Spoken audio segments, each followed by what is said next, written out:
गरुड़ पुराण के अनुसार पितरों का श्राद्ध करना एक ऐसा शुभ कार्य है जिसे किसी भी स्थिति में रोका नहीं जाना चाहिए। गरुड़ पुराण के श्राद्ध नियमों के अनुसार घर की बेटी और बहू भी पितरों का श्राद्ध और तर्पण कर सकती हैं। रामायण कथा के अनुसार माता सीता ने भी दशरथ का पिंडदान किया था।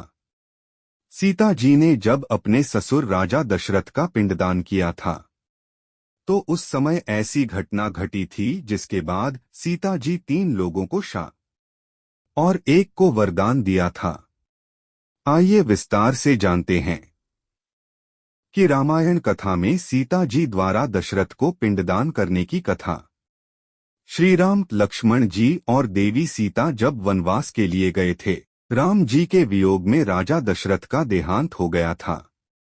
श्री राम, लक्ष्मण और देवी सीता को जब इस बात की सूचना मिली तो पितृपक्ष में तीनों राजा दशरथ का श्राद्ध करने के लिए बिहार गया में स्थित फाल्गु नदी पर पहुंचे। फाल्गु नदी के तट पर पहुंचकर श्री राम और लक्ष्मण श्राद्ध के जरूरी कुछ सामान लेने नगर में चले गए, जबकि माता सीता उनके वापस लौटने की प्रतीक्षा करने लगीं। बहुत समय बीत जाने पर भी श्री राम और लक्ष्मण जी नहीं लौटे। पिंडदान करने का शुभ मुहूर्त निकला जा रहा था। वहीं दूसरी तरफ माता सीता फाल्गु नदी के किनारे बैठकर प्रभु श्री राम और लक्ष्मण जी के वापस लौटने की प्रतीक्षा कर रही थीं। माता सीता को अकेले तट पर बैठा देखकर राजा दशरथ की आत्मा सीता जी के पास आई और पिंडदान करने के लिए कहने लगी। माता सीता ने कहा कि उनके पुत्र के होते हुए वे पुत्रवधू होकर कैसे पिंडदान कर सकती है।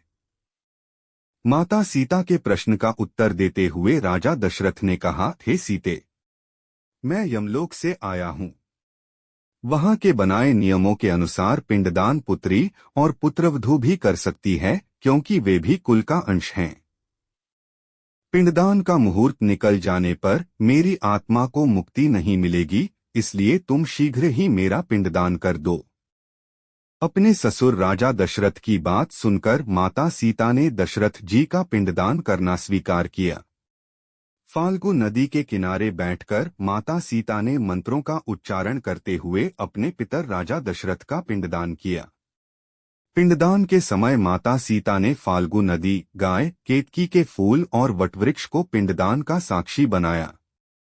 जैसे ही माता सीता ने शुभ मुहूर्त में राजा दशरथ का पिंडदान किया, उनकी आत्मा को मुक्ति मिल गई। कुछ समय बीतने के बाद जब श्री राम, लक्ष्मण और सीता जी वापस लौटे तो सीता जी ने उन्हें राजा दशरथ की आत्मा के धरती लोक पर आने की घटना के बारे में बताया। सीता जी के मुख से यह पूरी घटना सुनकर श्री राम और लक्ष्मण को बहुत आश्चर्य हुआ। माता सीता प्रभु श्री राम और लक्ष्मण जी की आश्चर्य का कारण समझ गईं, इसलिए उन्होंने फाल्गु नदी, गाय, वटवृक्ष और केतकी के फूल का आह्वान करके उन्हें गवाही देने को कहा। सीता जी ने इन चारों से कहा कि वे पिंडदान की पूरी घटना श्री राम को बताएं कि उन्हें किन परिस्थितियों में राजा दशरथ का पिंडदान करना पड़ा। लेकिन तभी ऐसी विचित्र घटना घटी जो हमेशा के लिए कलयुग से जुड़ गई। वास्तव में चारों गवाह में से 3 ने झूठ बोल दिया कि उन्हें इस बारे में कुछ नहीं पता। फाल्गु नदी, गाय और केतकी के फूल ने झूठ बोला कि उन्हें राजा दशरथ के पिंडदान किए जाने की कोई जानकारी नहीं है, जबकि वटवृक्ष ने सच बोला कि राजा दशरथ की आत्मा के कहने पर माता सीता ने उनका पिंडदान किया था। वटवृक्ष के मुख से सत्य सुनकर माता सीता बहुत प्रसन्न हुई, जबकि बाकी तीनों गवाह के असत्य पर माता सीता को बहुत क्रोध आया। माता सीता को दुख के साथ क्रोध भी आ रहा था, इसलिए उन्होंने 3 झूठ बोल रहे गवाहों को शाप दे दिया। माता सीता ने क्रोधित होकर फाल्गु नदी, गाय और केतकी के फूल को शाप दिया। सीता जी ने फाल्गु नदी को शाप दिया कि उसका जल सूख जाएगा और वह जल विहीन हो जाएगी। गाय को पवित्र होकर भी मनुष्यों की जूठन खाने का शाप मिला और केतकी के फूल को अभिशप्त कर दिया, जिस कारण केतकी के फूल किसी भी देवी देवता की पूजा में नहीं चढ़ाए जाते।